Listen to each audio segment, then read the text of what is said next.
বিরোধীরা বলছেন হেলে হাকিম, নেটিজেনরা বলছেন এগিয়ে নয় হেলিয়ে বাংলা। গত 10-12 দিনে কলকাতার বুকে একের পর এক হেলে পড়া নিয়ে এমনই কটাক্ষ ধেয়ে আসছে। মেয়র কখনো বাম আমল তো কখনো পুরো ইঞ্জিনিয়ারদের কাঁধে বন্দুক রাখছেন, আর মাঝখান থেকে অথই জলে 50 থেকে 60টা পরিবার।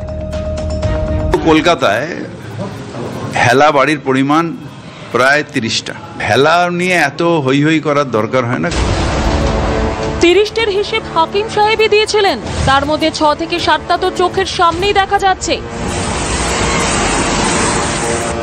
বাঘাযতীন, বাগুইআটি, ট্যাংরা, বিধাননগর, তপসিয়ার পর ইন্টালি কসবা।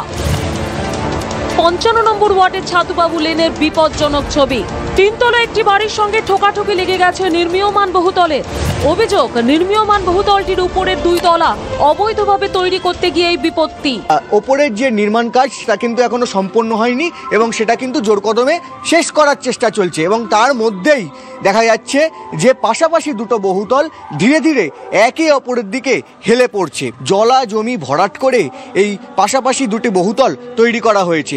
আমার বুকিং আছে, 3 তলা ঢালাই হয়েছিল, কিন্তু ই বিল্ডিং ঝামেলা হয়ে গেছিল তো রুকে গেছে, লেকিন ই বিল্ডিং খুব তাড়াতাড়ি বনে গেছে। পাশের বিল্ডিংটা? হ্যাঁ, পাশে বিল্ডিং বনে গেছে। উপরে 2 তলা, এখন তো 2 মাস আগে ঢালাই হয়েছিল। কোনটা?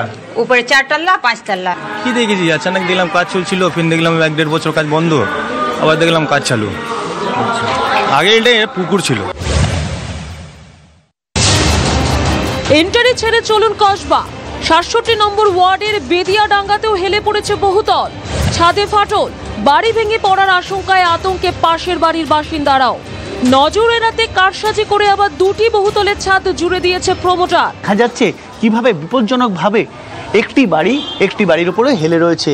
এই বহুতলে যারা রয়েছে স্বাভাবিকভাবেই যথেষ্ট আতঙ্কিত, তারা বিপদের মধ্যে বসবাস করছেন বলে এখানকার সাধারণ মানুষের বক্তব্য। ছাদের উপর উঠে গিয়ে দেখা গিয়েছে একাধিক অংশে ফাটল ধরেছে এবং এভাবেই প্লাস্টার দিয়ে জোড়াতাপ্পি করে একটা বাড়ির সঙ্গে আরেকটি বাড়ি পুরো সাটিয়ে দেওয়া হয়েছে। বিষয়টি পুরো কর্তৃপক্ষের নজরে আনলেও পাত্তা দেওয়া হয়নি বলে দাবি স্থানীয় কাউন্সিলরের। হ্যাঁ, মানে বিল্ডিং ডিপার্টমেন্টকে জানিয়েছিলেন?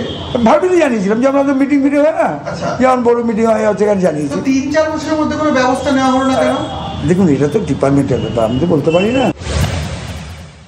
বিল্ডিংটা আমরা দেখি না, এখানে যারা এনলিস্টেড এলবিএস বা ইঞ্জিনিয়ার্স রয়েছে তারা বিল্ডিংটা আমাদের এফিডেভিট দেয় যে আমাদের দায়িত্বে আমরা বিল্ডিংটা করছি, যার বিল্ডিংটা ইনলিগাল হবে না। I have checked everything and in my supervision the building is bin constructed.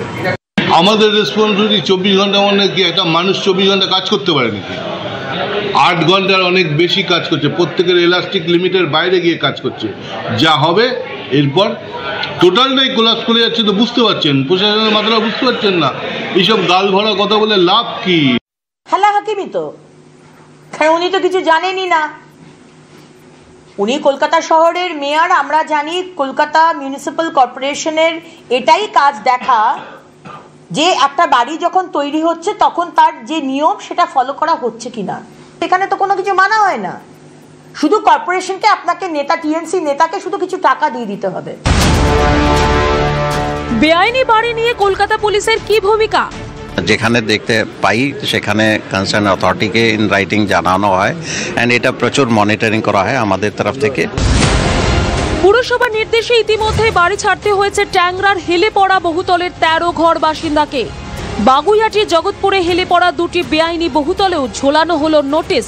এই সেই নোটিশ বাড়ির দেওয়ালে লাগিয়ে দেওয়া হয়েছে, যেটি লেখা আছে বাড়িটি সম্পূর্ণরূপে ফাঁকা করতে হবে। জমির ভার বহন ক্ষমতা সম্পর্কিত যাবতীয় তথ্য কিন্তু এই নোটিশ টাঙাবার 7 দিনের মধ্যে বিধাননগর পৌর নিগমে জমা দিতে হবে। এতদিন বিপদ মাথায় নিয়ে চলছিল বসবাস, এবার একেবারে পথে বসা। পুরো কর্তৃপক্ষের ভুলের খেসারত কি এভাবেই দিতে হবে বহুতলের বাসিন্দাদের? Bureau report, TV9 Bangla.